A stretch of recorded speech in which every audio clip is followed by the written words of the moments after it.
I would like to welcome you all to this wonderful city of Mississauga. I'm excited to be here today with my friend, the Minister of Education. Minister, I want to thank you for your support for Mississauga Iron Mills, especially of the Arabic-speaking communities here and across Ontario. In 2019, you supported my private member bill to introduce the Egyptian Heritage Month Act. Now, you are once again providing tremendous support to Egyptian and Arab communities. Thank you. I want to thank Father Angelos Saad, the chairman of the Anba Abraham Charity, for all the charity work in your community. I also want to thank Dr. Magdi Nashad, the president of the Canadian Egyptian Heritage Association. CEHA have been our key advocate for the Egyptian community in Canada since the introduction of Bill 106. Our government recognizes the difficulties that new immigrants face when they arrive in Canada. This is especially a problem for children and youth, many of whom culturally struggle to adapt to their new home, Canada. Ethnic organizations fulfill an important need for new immigrants who feel more comfortable dealing with organizations that understand their language and culture. That's why our government is supporting organizations like yours that help our new immigrants and marginalized communities. Therefore, without further delay, I would like to introduce the Honorable Minister of Education, who will be delivering an important announcement.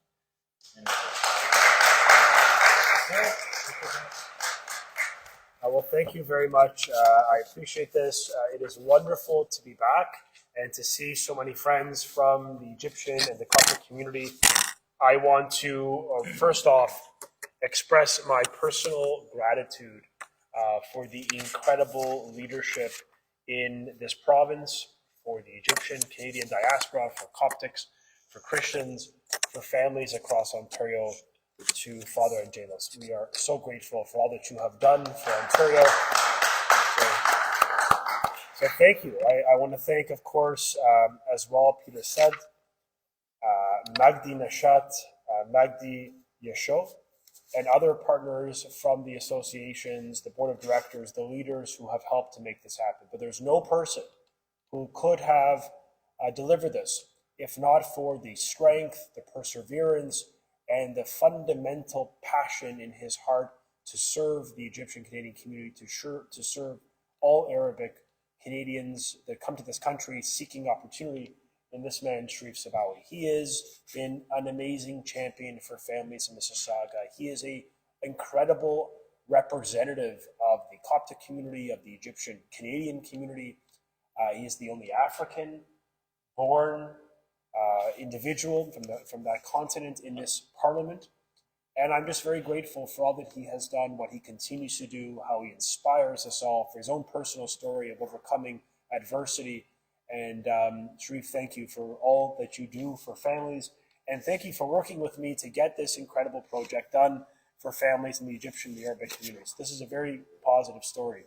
And it's one where I reflect on my own family experience, because my parents came here, my grandparents came here, if you could believe it, on a boat at the turn, just after the Second World War.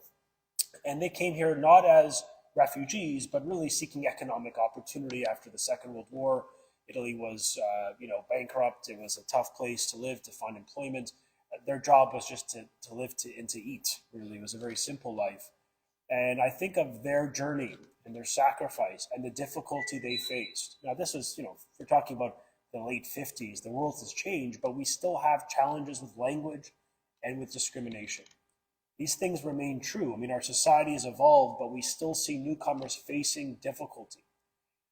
And I think that is really sad for young people, these young kids, innocent, often fleeing oppression or persecution in their homeland. They're coming to this country for freedom, for democracy, for opportunity. And it is always so sad when you meet these young people who, speak about the challenges in schools and the discrimination they face. And so for Arabic-speaking refugees and for newcomers and for the Egyptian community, we have teamed up and partnered in a meaningful way to provide support for your community.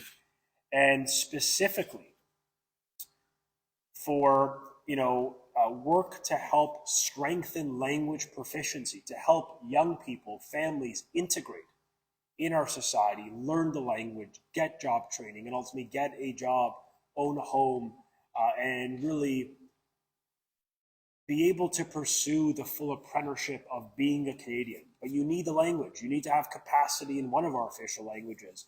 And it's why today, Sheref, our colleague Parm Gill, Nina Tangari, everyone who's involved, that we are proud to announce that the government will be announcing and providing $245,000 to two critical organizations to strengthen language, to fight discrimination, to give hope and opportunity to the newcomers that enter our shores, particularly to Anba Abraham Charity. We're providing over $142,000, the first time we've ever partnered with this organization for culturally responsible language training for children, for their kids to seek opportunity in this country.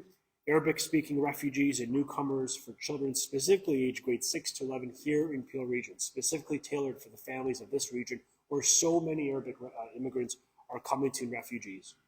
We are a country of safekeeping.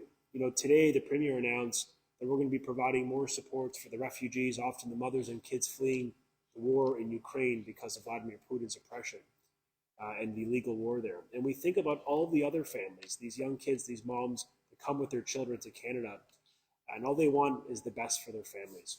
And I want these kids to not have to face the same discrimination that maybe many of you have faced in your immigration journey, or maybe some of the children of immigrants have faced yourself. So that's why today we're very excited to be partnering with the Canadian Egyptian Heritage Association to design anti-racism and anti-discrimination workshops for children grades 7 to 10 right across the GCHA to build confidence, to reduce barriers to success, and to give every one of